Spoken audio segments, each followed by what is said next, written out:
Hola a todas y a todos. Hoy les presentamos conferencias científicas. A continuación, tendremos nuestra segunda conferencia magistral del día, en la cual el doctor Guillermo Castro nos hablará de las aplicaciones de la celulosa bacteriana con fines biotecnológicos. Ante todo, quería agradecer al comité organizador, particularmente a la doctora Carmen Sánchez, por la invitación. Y lo que les voy a compartir es un trabajo realizado en el laboratorio nuestro sobre celulosa bacteriana. No sé si ustedes me pueden ver bien en estos momentos. Ya se observa bien su presentación. Adelante, doctor. Bueno, perfecto. Voy a acomodar un poco mi visión porque me está tapando parte de la presentación. Si me aguardan un minuto, por favor. Claro que sí. Bueno, primero, la celulosa bacteriana es producida por microorganismos de distinto tipo, hongos y bacterias en general. Sin embargo, desde el punto de vista de la producción, ¿me escuchan bien? ¿Me escuchan bien? Sí, se escucha bien. Perfecto. Sin embargo, desde el punto de vista productivo, son las bacterias las que mejor producen una cantidad considerable de celulosa bacteriana. En general, la celulosa bacteriana la exporta el microorganismo, como se puede ver aquí claramente. Esto es una tinción de microorganismos y lo que se ve, la red que se ve es celulosa bacteriana, que forman a partir de exportarlos microfibras sencillas y posteriormente se entrelazan formando una red interconectada. El metabolismo es relativamente sencillo, interviene glucosa o fructosa, son microorganismos ácido-acéticos, entonces interviene el TCA y a partir de UDPG se produce la celulosa. Como pueden ver, la mayor han sido rebautizadas varias veces con distintos nombres. Los microbiólogos en general tienen tendencia a bautizarlas de acuerdo al avance científico-tecnológico y la caracterización genética. Entonces, a partir de las subfibras se forman microfibras y a partir de las fibras se forman los bloques. Y esto generan estructuras mayores. Como se puede ver, esto es una microfotografía electrónica. Esta celulosa se encuentra en interfase de medio líquido y entre aire, porque su densidad es mucho mayor, es mucho menor que el medio líquido, con lo cual es muy fácil de purificar. Este es un dibujo clásico de la celulosa microbiana y, ¿cómo la producimos en general en el laboratorio? A través de distintos tipos de metodologías, cultivamos la bacteria y se obtiene un film que caracterizado tiene esta visión a través del microscopio electrónico. ¿Cuál es la ventaja principal? La ventaja principal es que el film es asimétrico y tiene una estructura cristalina muy alta, 99,9%, a diferencia de la celulosa vegetal, que es totalmente amorfa. Esta tiene una estructura cristalina muy alta, lo cual la hace muy beneficiosa para el manejo de tipo tecnológico. Por otro lado, tiene otra ventaja. La ventaja mayor es que tiene fibras pendientes, o sea, el microorganismo se encuentra en la fase inferior y produce la celulosa microbiana en la interfaz. Entonces es extremadamente fácil purificar. Y por otro lado, estas fibras, como son cadenas beta-glucosa, lo que permiten es una modificación muy rápida de las maneras que nosotros prefiramos, químicamente y o biológicamente. Acá se ve claramente la interfase de celulosa microbiana, pero en gran escala. Esto es en planta piloto, también se puede producir en discos rotatorios, digamos. Es muy fácil, acá se ve claramente cómo esta es una estructura de producción a larga escala, y acá se ve el resultado de la purificación. La purificación es muy sencilla, es hidróxido de sodio y ácido clorhídrico, con lo cual se eliminan todos los restos y posibles contaminantes microbianos, y la celulosa queda inmutable. Acá se ve una producción a larga escala en batch, como pueden ver el grosor que tiene y además la resistencia mecánica, ¿no? Esta persona está levantando una membrana de celulosa producto de una fermentación de una semana. ¿Para qué se puede usar? Bueno, el uso es múltiple. Algunos consideran que se puede degradar y producir biocombustibles, sin embargo, sería prácticamente un sacrilegio, debido a que tenemos una estructura cristalina de alta calidad y que se puede utilizar para muchas cosas y mucho más sofisticadas, como por ejemplo ingeniería de tejidos, para restauraciones, digamos, para lo que es fracturas, para lo que es fisuras de hueso. Baterías para vehículos eléctricos, digamos, como un aislante. Displays flexibles, por ejemplo, para lo que son los televisores que utilizan quantum dots. Y obviamente tiene la ventaja de ser reciclable porque está compuesta por celulosa. Entonces, las aplicaciones son múltiples. En particular, yo me voy a dedicar a mencionarles las que considero son las de mayor costo. O sea, la producción requiere un trabajo en fermentadores o en una planta piloto, y esos productos tienen que ser de alta calidad y para un alto uso. En particular, el uso biomédico es uno de los más costosos.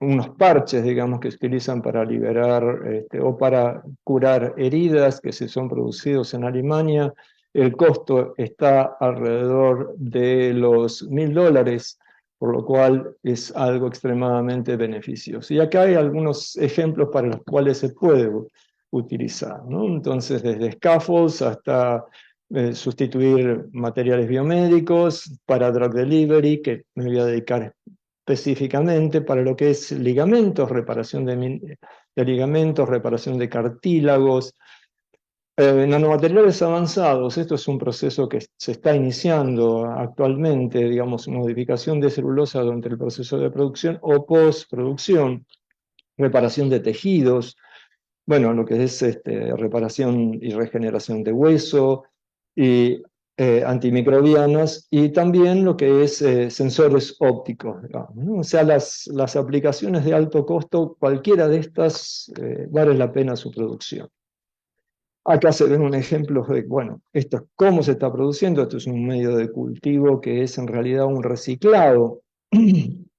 Es material de desecho. La bacteria tiene un proceso fermentativo muy sencillo, es una bacteria muy primitiva, por decirlo de alguna manera, entonces prácticamente puede usarse con cualquier desecho industrial, ajustando las condiciones de fuerza iónica y pH, y obviamente control de temperatura por el microorganismo.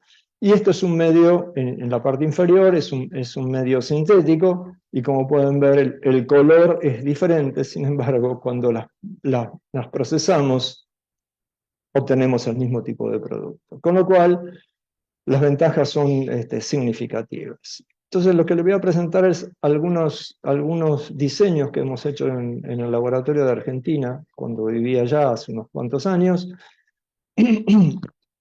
que han involucrado tesis doctorales o tesis doctorales que se están ejecutando en estos momentos. Entonces, el desarrollo de sistemas híbridos con pectina altamente metoxilada para liberación de levofloxacina, la combinación de celulosa bacteriana con quitosano para otra fluoroquinolona, como es la ciprofloxacina, que particularmente en Argentina y Brasil es altamente consumida.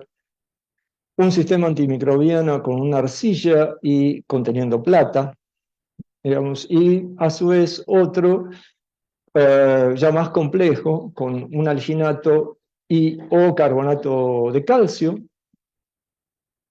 teniendo también partículas sólidas lipídicas, para la liberación de doxorubicina. Esto es más o menos un resumen de los ejemplos que hemos desarrollado. Entonces, ¿qué podemos hacer?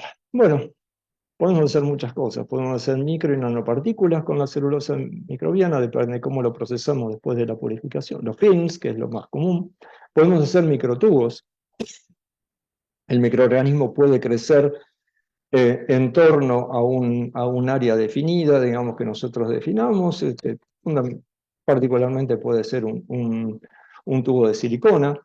Podemos hacer partículas, micropartículas híbridas y nanopartículas híbridas, y films híbridos, que es un poco lo que les comentaba, dado que las cadenas pendientes de la celulosa permiten una modificación química e inclusive un proceso de precipitación controlado. ¿Qué buscamos cuando desarrollamos sistemas de liberación controlada de moléculas? Primero, que la droga sea estable en las condiciones fisiológicas de administración y fisiológicas también de uso, ¿no? Muchas de las drogas que nosotros incorporamos cuando tenemos alguna patología son por vía oral o por vía venosa y no tienen sistemas de liberación controlada. Con lo cual, la administración está basada en peso. Y eso quiere decir que la droga se distribuye totalmente a lo largo del cuerpo, lo cual puede generar problemas de toxicidad y degradación. Entonces, en muchos casos, tenemos que lo que es activo, digamos, ronda alrededor del 10%. Imagínense, el 90% de un fármaco que está intoxicando riñones e hígado, que son particularmente en mamíferos los primeros targets para purificar de alguna manera el cuerpo humano. Baja toxicidad. Necesitamos que las drogas tengan baja toxicidad. Muchas de las drogas que se usan tienen una alta toxicidad y efectos secundarios terribles. Obviamente se prefiere que tengan un efecto secundario importante a tener la patología, pero sin embargo esto puede ser obviado a través de sistemas de administración de fármacos. Efectos secundarios bajos, eso es una de las tendencias últimamente en la industria farmacéutica. Aumentar la biodisponibilidad, un poco lo que les decía, si tenemos un 10% de la droga útil, ¿por qué no podemos aumentarla por lo menos al 50%? Y bueno, para eso tenemos que estudiar cómo administrarla. Disminuir la concentración de drogas circulantes, fundamentalmente en lo que son las patologías, por ejemplo, una patología intestinal o un tumor sólido. No tiene sentido que si tenemos un tumor sólido localizado en alguna parte de nuestro cuerpo, la droga esté circulando por el torrente sanguíneo sin ningún aprovechamiento de la misma y con consecuencias inclusive nefastas. Entonces, ¿qué buscamos? Desarrollar transportadores eficientes, muchos de los cuales son convenientemente desarrollados por un sistema de autoensamblado. Los sistemas de autoensamblado tienen las características que son reversibles y que no necesitan modificación química, lo cual para la industria farmacéutica es muy interesante porque es una interacción de tipo físico-química no covalente. Entonces, ¿qué buscamos? Que la cantidad de fármaco sea efectiva, que la localización del blanco, o sea, dónde va a ir la droga, esté adecuada, que la cinética de liberación sea la propia, la adecuada, ni más ni menos, y a su vez disminuir la concentración de esta molécula en el cuerpo y que el carrier sea no tóxico, porque muchas veces se desarrollan carriers que tienen efectos secundarios. Por ejemplo, el poliláctico glicólico está aceptado por la FDA y por la EMA, que son los organismos regulatorios farmacéuticos tanto de la Unión Europea como de Estados Unidos, pero sin embargo, cuando se hidrolizan, generan ácido, entonces generan una un problema de tipo local, una irritación local, lo cual está dada por la concentración que se pueda usar. Bueno, acá hay algunos polímeros que se usan actualmente. ¿Qué podemos hacer? Bueno, podemos hacer manufactura a través de lo que se llama extrusión hot melt, o sea, por calentamiento, y si no, por molding, o sea, 3D printing, que es en estos momentos las bioimpresoras son un mecanismo bastante interesante para desarrollar sistemas adecuados al objetivo, y las aplicaciones son múltiples. Digamos. No las voy a anunciar porque va a depender de cada caso de cómo se formulan los objetivos. Y vamos al primer caso, que es una pectina de alto metoxilo conteniendo levofloxacina en una matriz de celulosa bacteriana. Tenemos un hidrogel en síntesis de celulosa bacteriana, le agregamos pectina, este hidrogel posee características distintivas, como es altamente metoxilado es hidrofóbico y la levofloxacina es una fluoroquinolona con una estructura aromática, por lo tanto es muy poco soluble en agua, en medio, obviamente en medio fisiológico también, y tiene una interacción muy alta con grupos hidrofóbicos. Como la pectina está altamente metoxilada, es hidrofóbica, y por lo tanto la interacción es alta. Y a su vez agregamos una proteína, en este caso una proteína modelo como la albúmina bovina, y estudiamos las características físico-químicas y las características de liberación y antimicrobianas. Entonces, podemos hacer un encapsulamiento, estudiar el encapsulamiento y ver cómo varía con el contenido de pectina, y como pueden ver hay una tendencia de la concentración de pectina, de levofloxacina en la pectina. Hay una cosa que también es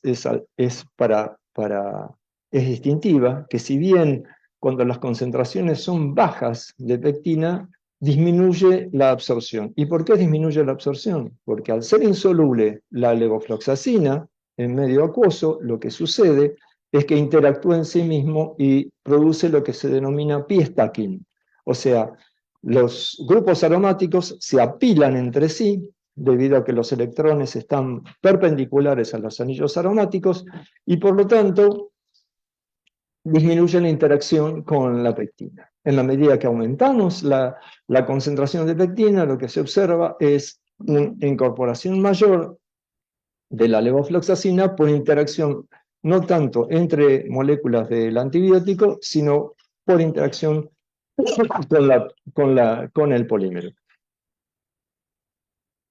Estos son con distintos aumentos, microscopías electrónicas de la celulosa bacteriana, y como pueden ver, las modificaciones con pectina se forman como soportes, digamos como redes de polímeros sobre las fibras de celulosa.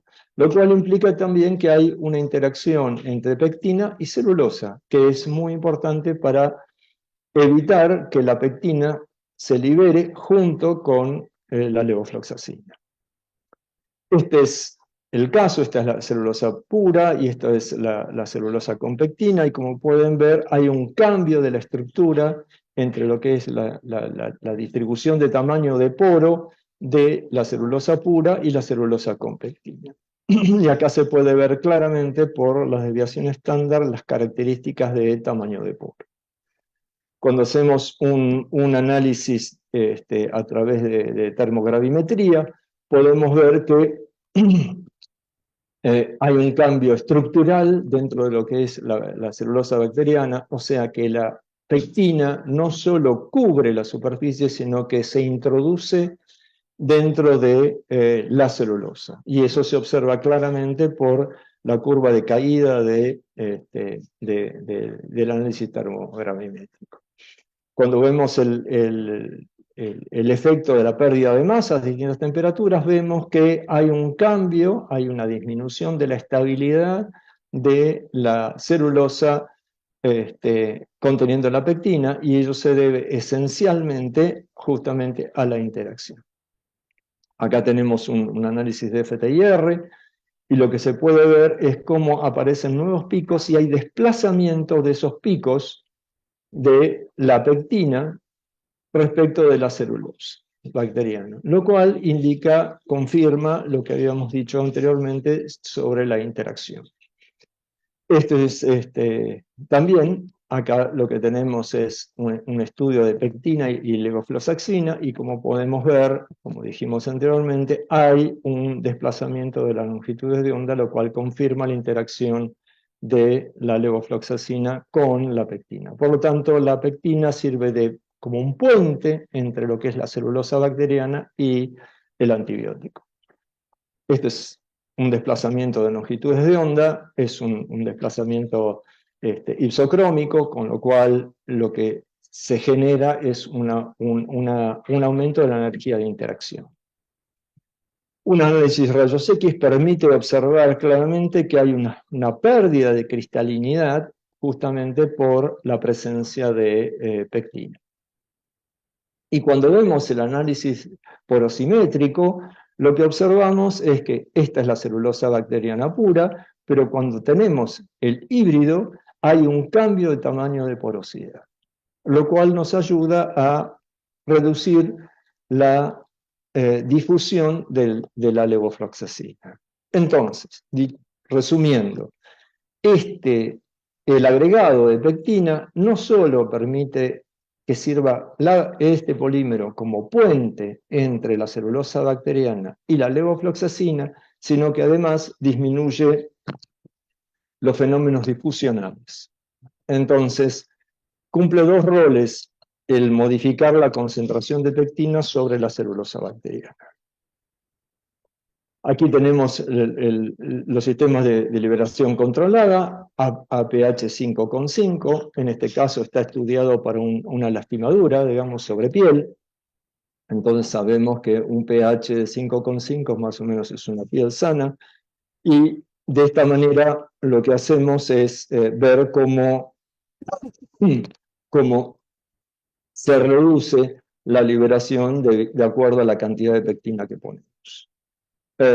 Acá se estudió la viabilidad celular en células CHO, y lo que se puede ver es que cuando se aumenta la concentración, la pectina con la levofloxacina se mantiene la viabilidad celular, que se considera por encima de 70%. No es el caso de levofloxacina cuando se aumenta a 200, que está justo en el borde. Incorporamos HCA también, y lo que vemos es un aumento considerable de la cantidad de HCA cuando agregamos pectina. Recordemos que la albúmina humana es portadora de moléculas hidrofóbicas, por lo tanto la interacción hidrofóbica con pectina es mucho más alta, o sea que pectina no solo sirve de puente con la levofloxacina y la celulosa bacteriana, sino que también sirve para que la albúmina pueda incorporarse dentro de la estructura de celulosa bacteriana. Este es el ejemplo de liberación, digamos, de la HCA. Como puede verse también, hay una disminución de la liberación por interacción, y en este caso también por un fenómeno difusional. Bueno, acá se ve el efecto antimicrobiano. Como se ve, la HCA no interfiere dentro del proceso del antibiótico, que podría ser una de las causas, con lo cual podemos decir que el sistema es efectivo. Entonces podríamos usar otras enzimas que no sean albúmina, combinadas con levofloxacina, y activarlas en el lugar de liberación. Bueno, pasando al segundo sistema, vamos a hablar de celulosa bacteriana y quitosano. Quitosano es uno de los, es el polímero natural catiónico, obtenido de quitina. Quitina es un desecho prácticamente de la industria de producción de mariscos. En Argentina particularmente es algo extremadamente contaminante, digamos, y tiene la ventaja que al ser positivo es mucoadhesivo. Por lo tanto, una célula tiende más a interactuar con una matriz que tenga un polímero cargado como quitosano que con otros polímeros. Y también usamos un antibiótico que pertenece también a las fluoroquinolonas, altamente usado, es un antibiótico genérico, que además tiene el problema muy similar a la levofloxacina, que es muy insoluble.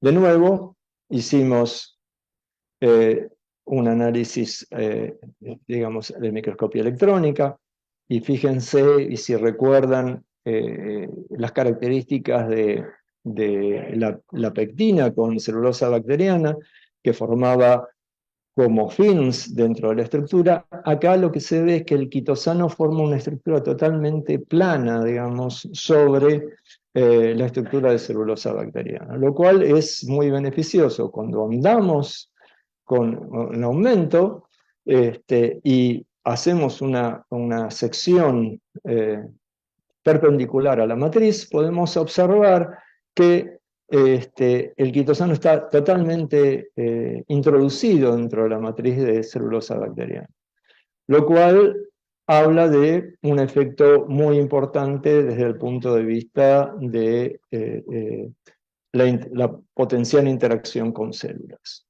Cuando vemos un análisis de TGA en la degradación térmica, podemos ver que hay una pérdida de estabilidad de la celulosa bacteriana con quitosano, y eso es debido a la interacción que el quitosano impide de alguna manera, al ser catiónico, impide la interacción entre sí de las fibras de celulosa bacteriana. Esta es la pérdida de masa. Fíjense en el rango de 30 a 150 grados, y en todos los casos prácticamente es lo mismo, digamos. Y hay una cosa que es muy clara, que en 30 a 150 grados el híbrido de celulosa bacteriana y quitina pierde el 20%, que es prácticamente el doble de quitosano. Y esto es atribuido a la cantidad de agua que tiene el sistema, lo cual es beneficioso desde el punto de vista de una herida.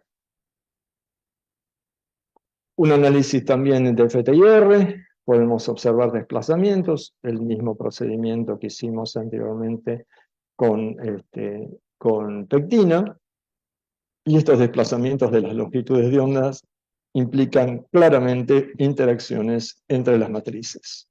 Lo mismo con rayos X. Vemos una pérdida de cristalinidad, que es un poco más de lo mismo, y cuando estudiamos la liberación de ciprofloxacina, podemos ver también que hay una disminución del mismo, y esto es un modelamiento del sistema.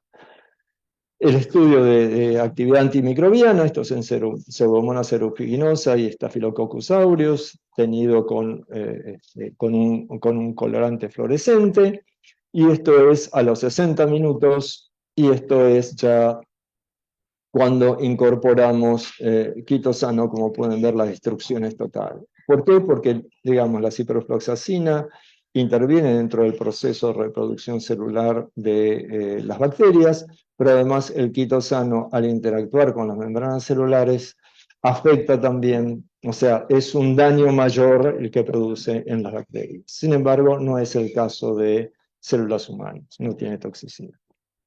El otro modelo que voy a presentar es una arcilla conteniendo plata con celulosa bacteriana. Esto se puede usar como, de alguna manera, como un protector, inclusive solar, digamos, de alguna manera, cuando la celulosa bacteriana es extremadamente aerosolizada, ¿no?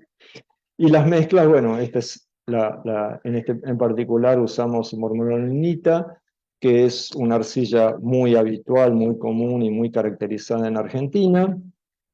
y que tiene esta estructura en la cual podemos intercambiar entre las layers, podemos intercambiar los cationes. Y en este caso nosotros decidimos reemplazarlos por plata. Entonces, como la plata es altamente tóxica para microorganismos, pero no así para células de mamífero, podemos generar una estructura antimicrobiana. Bueno, hay varios tipos de arcillas y bueno, estos son distintos sistemas de procesamiento de las arcillas. Nosotros lo que hicimos es deposición de las arcillas sobre la celulosa bacteriana. Esto es celulosa bacteriana con la mormononinita, o sea, con arcilla, y esto ya la mormononinita conteniendo plata. Como pueden ver, los cambios estructurales, si recuerdan las imágenes anteriores, pueden ver que las estructuras son totalmente distintas. Acá se puede ver claramente las estructuras cristalinas de las arcillas, caso que no existían con quitosano ni siquiera con pectina. Y esto habla de que estas estructuras pueden tener un impacto bastante alto. Cuando hacemos un análisis de rayos X podemos detectar la presencia de plata, o sea que la plata se incorpora, reemplaza a los metales que se pueden intercambiar. Un análisis de TGA y de TGA muestran cambios exotérmicos, o sea, estos son cambios exotérmicos debido a la presencia de plata.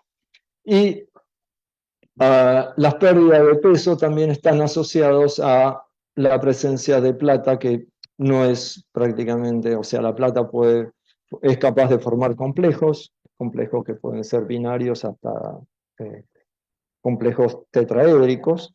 Y en este caso lo que se ve es que hay cambios tanto exotérmicos como endotérmicos en presencia de la misma.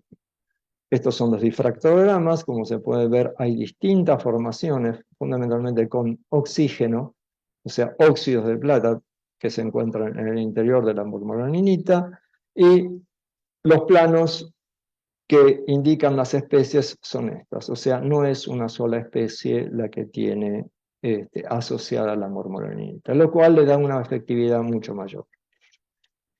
Esta es la incorporación de agua. Como se puede ver, hay una leve disminución por la incorporación de agua, porque obviamente la plata está complejada con oxígenos de distintas maneras. Sin embargo, la incorporación es bastante alta, lo cual, por ejemplo, para un tratamiento epidérmico es muy importante, porque al no ser tóxico es descartable totalmente y mantiene en una herida, por ejemplo, en una quemadura, el nivel de hidratación de la misma. Estos son las actividades antimicrobianas contra Pseudomonas aeruginosa, que es una de las más peligrosas dentro de lo que es las patologías epidérmicas, y Staphylococcus aureus, que también es otro microorganismo, o gram negativo y gram positivo. Cuando vemos la celulosa bacteriana, de aquí con Pseudomonas aeruginosa, también tratadas con dos pigmentos fluorescentes. Esto es una fluoresceína modificada y este es un bromuro de etidio que directamente hace binding con DNA. Se ve la destrucción masiva de las células. Cuando se estudia la viabilidad celular, se puede ver claramente que a un 70% tenemos, con una incorporación de 25% de plata, tenemos una viabilidad celular muy buena. Esto es la morfología de los fibroblastos.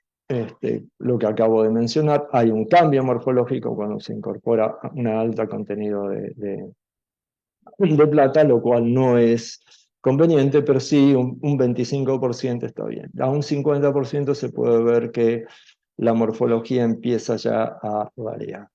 Entonces, en este caso, los estudios en fibroblastos indican que el 25% puede ser de incorporación de esta arcilla conteniendo plata puede ser relevante para tratamiento de patologías en piel, fundamentalmente para los quemados, que es uno de los problemas mayores. La mayoría que tiene quemaduras, gran porcentaje de su cuerpo quemado, tiene la posibilidad de, con este sistema, probablemente mejorar su calidad de vida y salvarse. Bueno, la última parte de la presentación va a ser celulosa bacteriana con alginato o carbonato de calcio, usando partículas sólidas lipídicas y doxorubicina, que es una droga anticáncer, una de las más usadas anticáncer, pero es también una droga altamente tóxica. En este caso lo que buscamos es no tanto un tratamiento de piel o un tratamiento de difusión a través de la piel, como en el caso de la levofloxacina o la ciprofloxacina, sino una incorporación a un tumor sólido de un film de celulosa bacteriana conteniendo alginato o carbonato de calcio. Bueno, las antraciclinas están producidas por streptomices, por distintos tipos de streptomices, y el mecanismo de acción es intercalación, inhiben topoisomerasas de tipo 1 y tipo 2, y además generan radicales oxígeno, con lo cual son altamente tóxicos. Las personas que tienen cáncer y tratadas con doxorubicina se ve claramente que tienen pérdida de todo sus capilares, digamos, pierden el pelo, la barba, tienen problemas de movilidad, o sea, es un desastre, ¿no? Se usa para este tipo de patologías, este es el tipo de estructura. Como pueden ver, es una estructura planar, lo cual esto implica que en las dosis que se administran de forma endovenosa, estas moléculas se apilan, con lo cual se vuelven mucho más tóxicas, pero no tratan el tumor de manera adecuada. Por lo tanto, existen sistemas de liberación controlada o se están produciendo sistemas de liberación controlada para aumentar la efectividad de la droga y disminuir los mecanismos de resistencia de los tumores y además la toxicidad. Bueno, estos son algunos de los problemas que producen. No voy a entrar a comentar, pero como pueden ver, es bastante desastroso el efecto secundario. Y entonces, dos tipos de estrategias. Desarrollamos una modificación in situ, es agregar alginato durante la producción de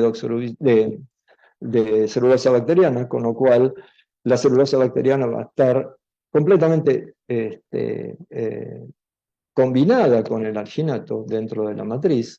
Y la otra es una modificación ex situ. Una vez que está purificada, le agregamos carbonato de calcio, que es bastante insoluble, y nanopartículas sólidas lipídicas.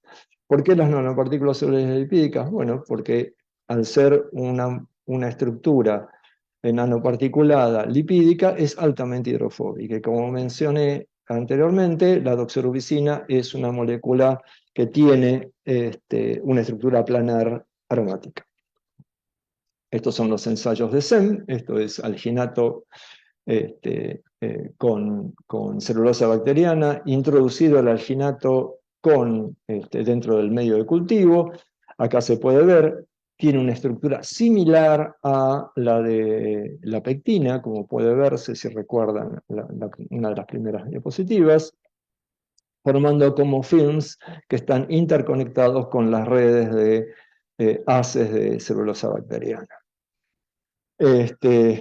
Cuando vemos los cambios, podemos ver que la celulosa bacteriana con alginato a través de TGA, podemos ver que la celulosa bacteriana con alginato tiene una temperatura intermedia de melting.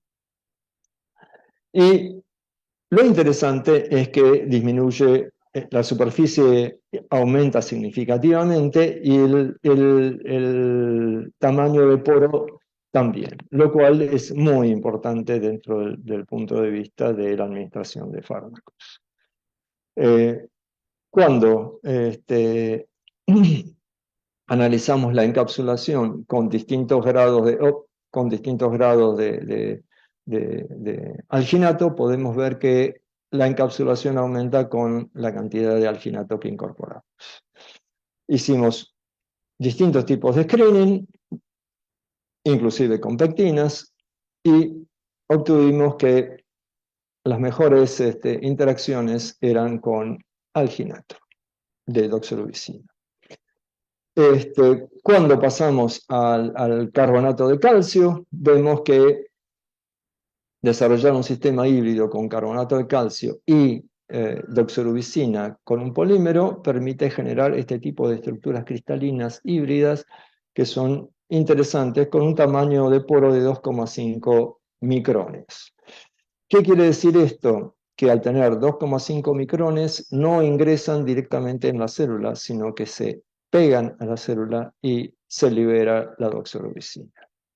Estas es las partículas que generamos con el carbonato de calcio, y este es un análisis de fluorescencia con FTIR, donde podemos ver que la localización a lo largo de las partículas de doxorubicina es la correcta, como se puede ver en este análisis de fluorescencia. Desarrollamos los sistemas híbridos y vemos los estudios de cómo está esa carragenina y con las partículas híbridas, y lo que vemos es que la cinética de liberación disminuye con la incorporación del polímero. Entonces después lo que hicimos fue incorporar ácido fólico y luego doxorubicina para obtener este tipo de micropartículas. Entonces, ¿por qué el ácido fólico? Porque los tumores tienen las características de incorporar ácido fólico en altas concentraciones y compiten por tener un metabolismo mucho más elevado que las células normales en la incorporación del mismo. A su vez, como generan mucho ácido acético y ácido láctico, hidrolizan el carbonato, con lo cual la liberación se hace mucho más controlada. En la medida que el tumor se vuelve más agresivo, tiene mayor liberación. Estudiamos en osteosarcomas y podemos ver que, si bien tenemos una viabilidad celular que disminuye con el tiempo con doxorubicina sola, inclusive es mejor a las 6 horas la doxorubicina, porque obviamente está inyectada en forma endovenosa. Cuando colocamos estos sistemas, es prácticamente la tercera parte a las 24 horas, con lo cual el sistema es más eficiente. Acá tenemos los sistemas desarrollados y, como podemos ver, tienen distinta eficiencia. Y esta es la característica de la de celulosa bacteriana modificada con las partículas de carbonato. Esto es un corte de sección de la celulosa bacteriana. Como pueden ver, es bastante homogénea el tamaño y la localización. Es solo de un lado del film de celulosa bacteriana. Si recuerdan, en las primeras diapositivas mostraba que la celulosa bacteriana tenía cadenas que pendían. Bueno, sobre esas cadenas se agregan estas partículas. Bueno, este es los sistemas de liberación de doxorubicina. Como se ve, cuando se modifica el pH se libera. Y acá tenemos también otro sistema que es con carragenina, que también está reemplazando, digamos, al alginato, y también es un efecto bastante interesante desde el punto de vista de la liberación de doxorubicina. Este es el loading, o sea, cuanto aumentamos más la concentración de polímero, aumenta la concentración de doxorubicina, pero el inconveniente que hay cuando la concentración es muy alta es lo que mencionamos antes, que es el pie está aquí. Acá tenemos las concentraciones de doxorubicina. Como pueden ver, disminuye la cinética de liberación, pero el stacking es mucho más alto. Entonces hay que tener cuidado con eso, digamos. Y además, como mencioné anteriormente, cuando el pH disminuye, justamente porque es un tumor, se aumenta la liberación. Y lo que estamos, bueno, en este caso, lo que hicimos fue agregar partículas sólidas lipídicas y estudiar en un tumor sólido esa liberación. Entonces estudiamos a distintos pHs, una forma protonada y una forma neutra, variando el pH e incorporando nanopartículas sólidas lipídicas. Esta es la estructura. Analizamos la termogravimetría y los rayos X y vemos la formación de estas nanopartículas.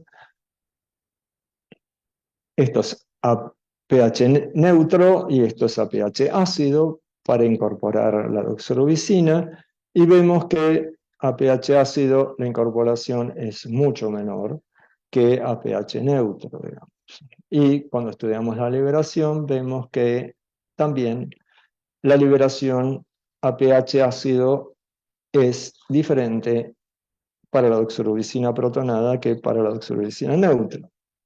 Con lo cual podemos generar un sistema bifásico, digamos, usando ambas doxorubicinas para lograr una liberación rápida en condiciones ácidas y una liberación más prolongada en condiciones neutras. Estos son los resultados a distintos tiempos, digamos, de incubación con los distintos tipos de nanopartículas. Y esta es la citometría de flujo. Como pueden ver, hay diferencias. Esta es la doxorubicina protonada, que es lo que sucede en el organismo, y esta es la neutra. Y cuando estudiamos la liberación, un poco lo que vemos es lo que mencioné anteriormente, que hay una diferencia de la liberación. Estos son los estudios de doxorubicina con Lisotracker. Esto es libre y esto es el merge. Como se puede ver, empieza a haber una destrucción masiva de las células. Esta es la incorporación de doxorubicina en una célula, también con el Lisotracker, y lo que se ve es que la eficiencia de encapsulamiento cambia con el tipo de doxorubicina. Aquí tenemos las partículas sólidas lipídicas, que son las mismas, y esto es la estructura cuando es ácida y cuando es neutra de nuevo.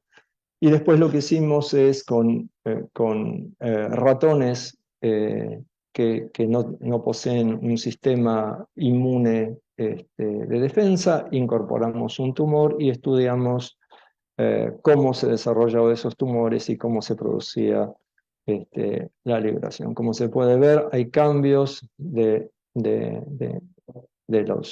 crecimiento de los tumores en presencia de la doxorubicina, tanto libre como encapsulada. Y si bien en este caso se ve claramente que tanto la doxorubicina encapsulada como la libre presentan el mismo tipo de perfil, lo que no se cuenta es que en el caso de la doxorubicina libre, la administración es endovenosa, mientras que en el caso de las partículas sólidas lipídicas, como están incorporadas en una matriz de celulosa, la concentración es mucho menor, casi 50 veces menor. Entonces, la celulosa bacteriana puede ser modificada de muchas maneras. Puede ser modificada in situ, puede ser modificada ex situ, se puede agregar polímeros, sales, arcillas, o sea, se pueden hacer nanopartículas, se pueden hacer micropartículas, se puede hacer fibras.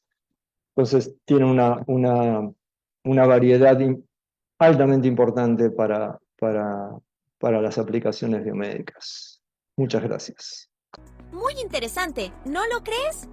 Cada día podemos aprender cosas nuevas y conocer un poco acerca del trabajo que realizan los científicos y las científicas, en beneficio de la sociedad y el ambiente. No te pierdas el contenido que la Socivi tiene para ti. No olvides suscribirte, darle me gusta y compartir. ¡Hasta la próxima!